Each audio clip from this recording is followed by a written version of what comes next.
욥기 17장 14절에서 16절까지 제가 봉독해 드립니다. 무덤에게 너는 내 아버지라, 구더기에게 너는 내 어머니, 내 자매라 할지라도 나의 희망이 어디 있으며 나의 희망을 누가 보겠느냐? 우리가 흙 속에서 쉴 때에는 희망이 수월의 문으로 내려갈 뿐이니라. 아멘. 그리스도가 없으면 아무것도 희망을 가질 수 없다는, 이게 지금 에둘러서 보셔야 돼요. 그렇게 하고 이 내용을 뒤집어서 볼 수 있어야 돼요. 안과 밖이 달라요. 그러니까 대화를 하다 보면 언중유골이라고 말하는 중에 뼈가 있어요. 우리는 그 뼈를 찾아가셔야 돼요. 내용 핵심을 가지고 가야지 이 겉모습을 보고 가면 안 돼요. 지금 욥이 절망에 빠져가지고 이렇게 해서 욥은 정말 믿음이 없구나, 이게 아니고 이렇게 얘기함을 통해서 무엇을 요구한다고요? 부활신앙, 또 소망을 이야기하고 예수님을 소망한다, 이렇게 이해하셔야 돼요. 그러니까 지금 너희들에게서 지혜자를 찾을 수 없구나, 예수님 없이는 이렇게밖에 이야기할 수밖에 없다는 거예요. 예수님 없이는 무덤밖에, 그렇게 하고 구더기, 또 흙속 수월의 문, 이거밖에 생각이 안 되거든요. 그러니까 세상 사람들에게 이러한 것은 있지만 예수 믿는 사람들에게는 이 일이 일어날 일은 없다. 물론 이제 육신은 다 썩어서 뭉들어지죠. 냄새나고. 그럼 어쩔 수 없는 거예요. 욥도 현실을 보면 내 사람은 구더기와 흙더기가 의복처럼 입혀졌다. 욥기 7장 5절이에요. 내 살에는 구더기가 있다. 참 감당이 안 되죠. 구더기가 있대요.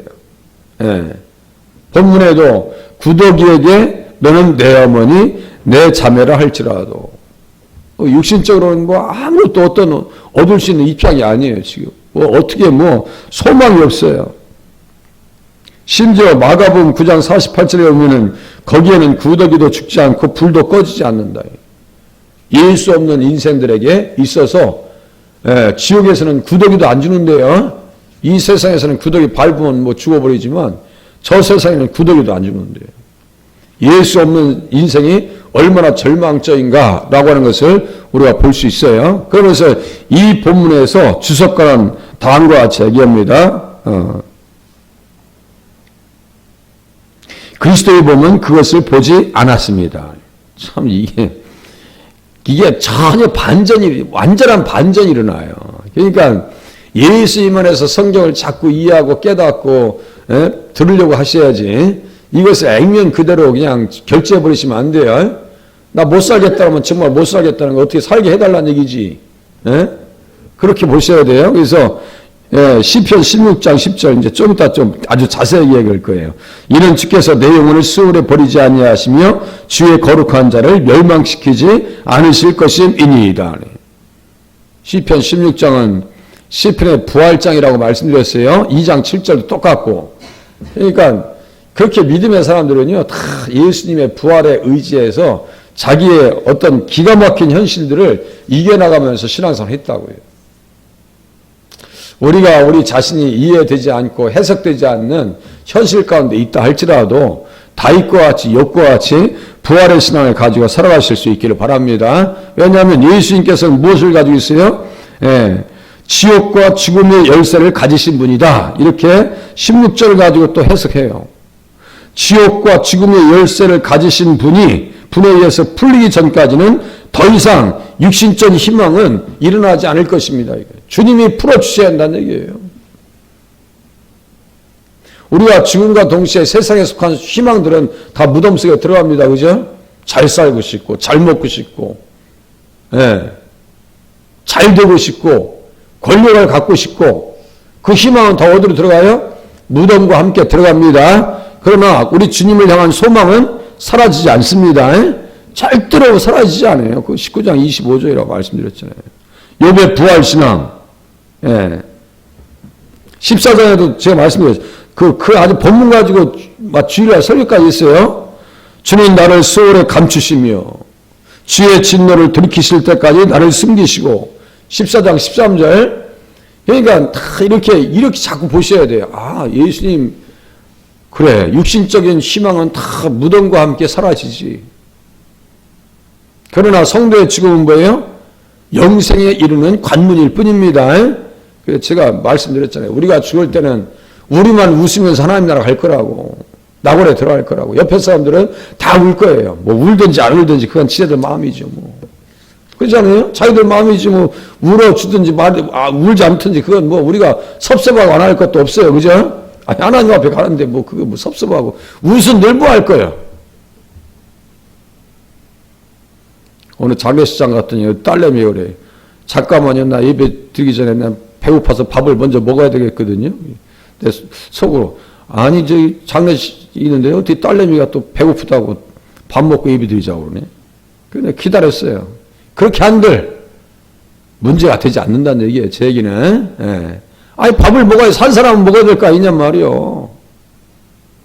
머리를 풀고 막 그냥 산발하고 있어야 그게 부모님을 위한 거예요?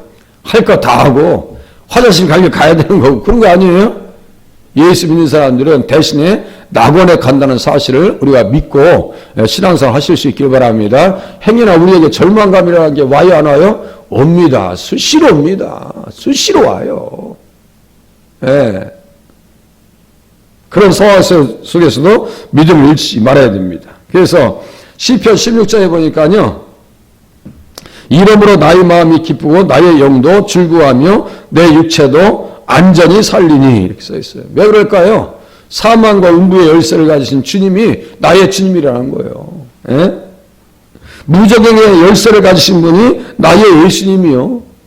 다윗의 열쇠를 가지신 자, 곧 열면 닫을 사람이 없고 닫으면 열 사람이 없는 그가 그랬어요. 예. 그러니까 예수님은 모든 열쇠를 가지고 있어요. 그 예수님을 내가 영접하고 믿고 사니까 우리에게는 어떤 문이 열려요? 천국의 문이 열릴 줄로 믿으시기 바랍니다. 베드로에게 내 열쇠를 너희에게 준다. 누구에게 이 열쇠를 줬어요? 성도에게도 줬어요. 음부의 권세가 절대로 이기지 못할 것이다. 여기 수월의 문이 뭐예요? 이게 음부의 권세고 지옥의 문이에요. 자꾸 이쪽을 보면서 다른 성경도 동시에 생각나야 이 말씀을 복음으로 이해할 수 있어요. 그러니까 성경을 많이 읽으셔야 돼. 많이 읽으시고 바로 보려고 몸부림을 치셔야 됩니다. 몸부림 치셔야 돼요. 그래서 자 이제 다윗이 그 얘기합니다. 이제 수월에 버리지 아니하시며 내 영혼을 수월에 버리지 아니하신대요. 가장 먼저는 뭐예요? 좀 전에 예수님은 무덤에 버림받지 않으셨어요. 3일 만에 부활하셨습니다.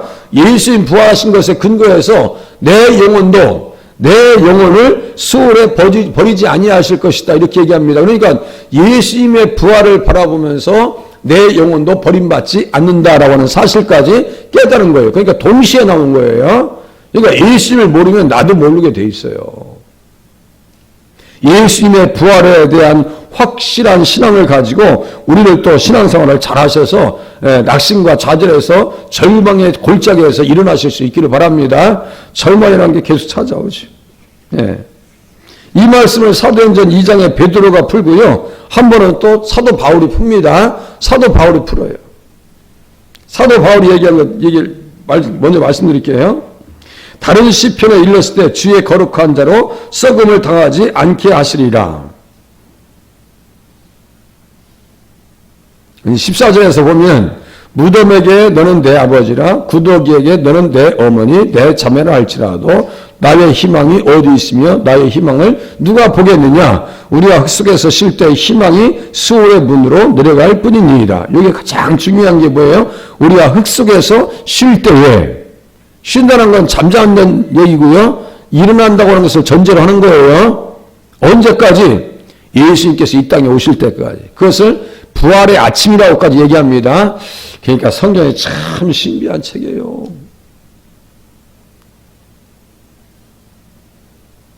그래서 사도 바울이 얘기합니다. 다윗은 당시에 하나님의 뜻을 따라 섬기다가 잠들었고, 욥도 똑같죠. 하나님의 뜻을 따라 섬기다가 잠들었어요. 다 잠들었어요. 지금 쉬고 있어요. 뜻을 따라 섬기다가 잠들어 그 조상들과 함께 묻혀 썩음을 당하였으되 하나님께서 살리신 이는 썩음을 당하지 아니하였나니 하나님께서 살리신 이는 썩음을 당하지 아니하였나니 우리들도 썩음을 당하지 아니할 거예요. 다시 일어날 겁니다. 그것뿐이 아니에요. 그러므로 형제들아 너희가 알 것은 이 사람을 힘입어 죄사함을 너희에게 전하는 이것이라. 죄사함을 너희에게 전하는 이것이라 그래요. 죄 용서받으면 죄의 삭은 사망이라고 했어요. 사망도 극복할 줄로 믿으시기를 바랍니다. 사망에 쏘는 것은 죄요, 죄의 권능은 율법이다. 그러할 일이 우리에게 있어요, 없어요? 다시요. 사망에 쏘는 것은 죄요, 죄의 권능은 율법이다. 사망에 쏠 수가 없어요, 우리를. 두 번째 사망이라고 하는 것은 우리에게 올 수가 없습니다. 이 사실을 믿어서 하나님 앞에 영광 돌리는 자리에 서실 수 있기를 바랍니다. 그래서 담대하게 외칩니다. 믿음의 사람들은 내가 그들을 수월의 권세에서 속량하며 사망에서 구속할 것이다.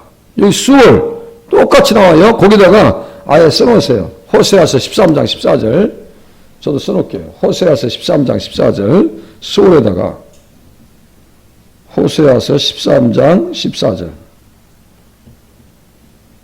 수월의 권세 이렇게 쓰시면 좋아요. 수월의 권세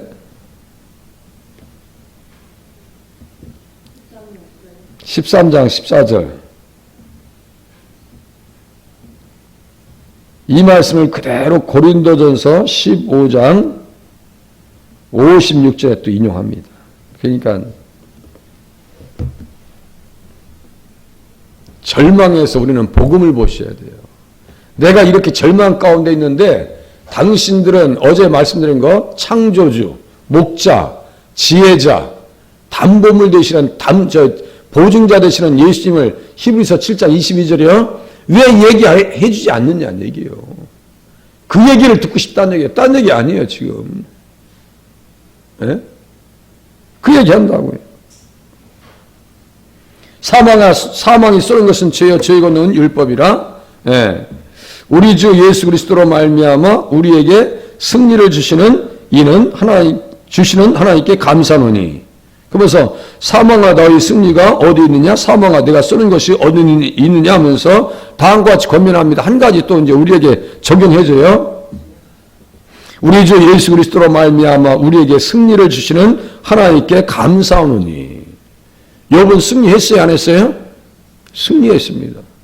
우리는 또 승리해야 돼요? 안 해야 돼요? 승리하셔야 됩니다. 복음밖에 없어요. 승리하셔야 돼요. 그러므로 내 사랑하는 형제들아 견실하며 흔들리지 말고 이 말씀에 근거해서 절대로 수월의 권세가 너희를 무너뜨리지 아니할 것이다. 얘기하면서 뭐라고 하냐면요. 견실하며 흔들리지 말래요. 흔들리지 말래요. 중심을 잘 잡고 잠언서 24장 16절쯤 될 거예요. 의인은 7번 넘어질지라도 8번째 일어난다고요. 그렇게 일어나셔야 돼요. 자꾸 일어나셔야 돼요. 그렇게 하고 뭐라고 그래요? 항상 주의 일에 더욱 힘쓰는 자들이 되라. 항상 주의 일에 더욱 힘쓰는 자들이 되라. 이는 너희 수고가 주 안에서 헛되지 않은 줄 알미라 그랬어요. 절대로 헛된 일이 없다는 얘기예요.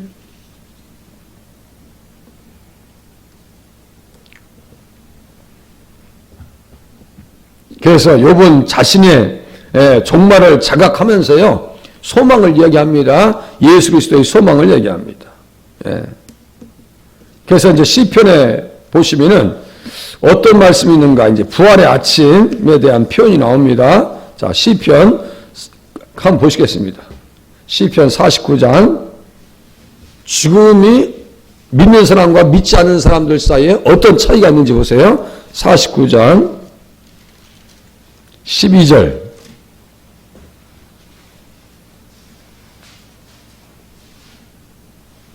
우리는 무엇을 기다리는가? 부활에 대한 소망이죠. 여기도 참 다룰 이야기가 많습니다. 12절 보세요.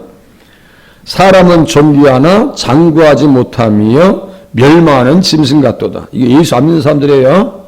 예수 안 믿는 사람들. 또 보세요. 맨 끝에 자 20절 49장 50절 존귀하나 깨닫지 못하는 사람은 멸망하는 짐승 같다. 이렇게 써놨죠. 양쪽으로 싹 써놓은 거예요 지금. 그죠? 멸망하는 짐승 같대요. 그러면 이 안에 이제 내용을 다루는 거예요. 자 13절 이것이 바로 어리석은 자들의 길이며 그들의 말을 기뻐하는 자들의 종말이로다 하면서 얘기합니다.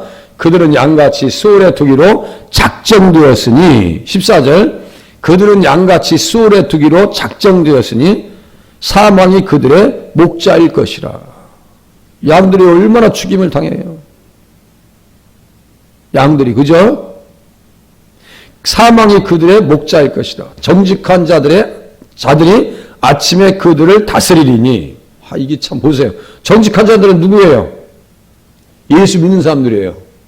잘 보세요. 정직한 자들이 아침에 그들을 다스리리니 그들의 아름다움은 소멸하고 수월이 그들의 거처가 되리라. 그러나 하나님은 나를 영접하시리니 이름으로 내 영혼을 수월의 권세에서 건져내시리로다. 잘 보세요. 예수 믿는 사람과 믿지 않는 사람들이요. 우리의 영혼은 어디에서 권세에서 건져내신다고요? 15절 수월의 권세에서 건져내시리이다. 사람이 치부하여 그의 집에 영광이 더할 때 너는 두려워하지 말지어다. 그가 죽음에 가져가는 것이 없고 그의 영광이 그를 따라 내려가지 못함이로다. 그가 비록 생시에 자기를 축하하며 스스로 좋게 함으로 사람들에게 칭찬을 받을지라도 그들은 그들의 역대 조상들에게로 돌아가려니 영원히 빛을 보지 못하리로다. 이렇게 써 있어요. 믿는 사람과 믿지 않는 사람들. 그러면서 보세요. 14절 잘 보세요. 정직한 자들의 아침에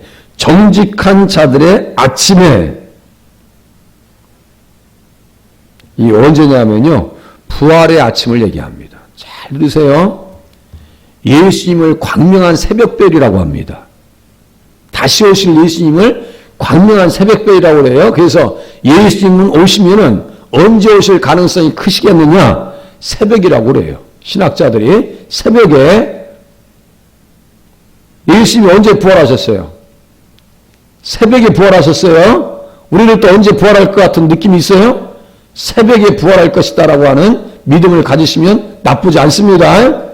여기 보세요. 아침에 정직한 자들의 아침에 그들을 다스리리니 이렇게 써있죠. 그러니까 아침은 성도에게 있어서 새벽 아침은 너무너무 중요한 시간이에요. 새벽에 예수님이 오신다면 얼마나 새벽 예배할 때 감사하겠어요. 그죠? 잠자고 뭐 어쩔 수 없어. 잠자는 사람들 어쩔 수 없어. 나중에 깨워줘야 될지도 모르겠어. 자, 인간적으로 생각하시자고요. 늘 기도하시다가 예수님 만나는 복된 역사를 경험하시길 바랍니다. 아침에 어떤 일이 있어요? 보니까요. 시편 17장 보세요. 17장 15절. 이걸 소망하고 있는 거예요. 지금 욥이 17장 15절.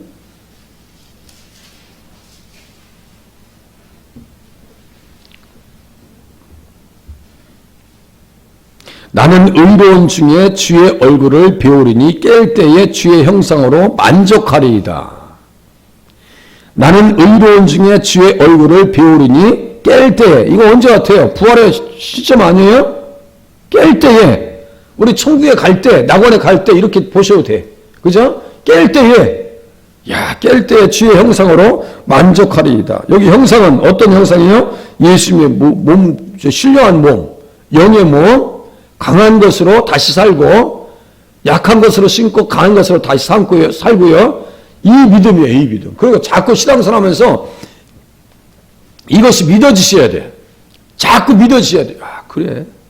믿어진다고요. 난 믿습니다. 이렇게 나가셔야 돼요.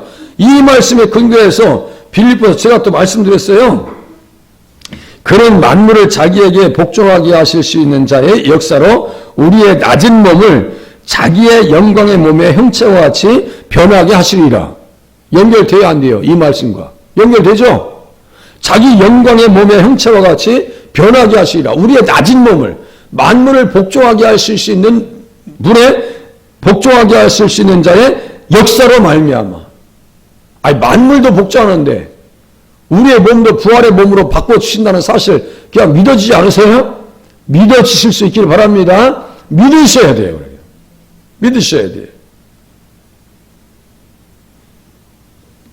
그러니까 참 우리가 다른 생각할 거 없어요. 예. 우리가 부활해서 어떤 일이 있을까요? 또 읽어드릴게요. 부활과 관계돼서요. 자, 이사야서 26장. 주의 죽은 자들은 살아나고 언제요? 쉬었다가 우리가 흙 속에서 쉴 때, 쉬다가 일어날 때예요. 쉬다가 일어날 때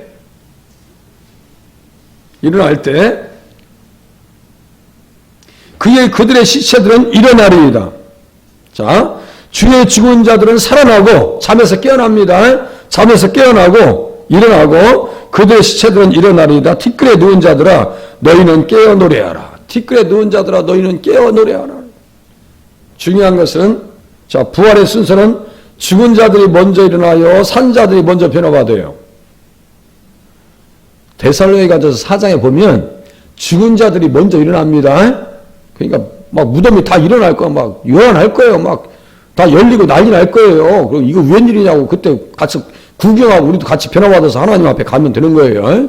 이 땅에서는 불로 멸망받고, 저 노아 시대 때 막 비가 쏟아져서 막 밖에서는 절기하고 난리도 아닌데, 노아는 방주 안에서 그냥 하나님 앞에 감사했던 것처럼 우리가 주님 어린 양의 혼인잔치에 올라갈 때 밑에서는 난리도 아닐 거예요. 불덩이 속에서.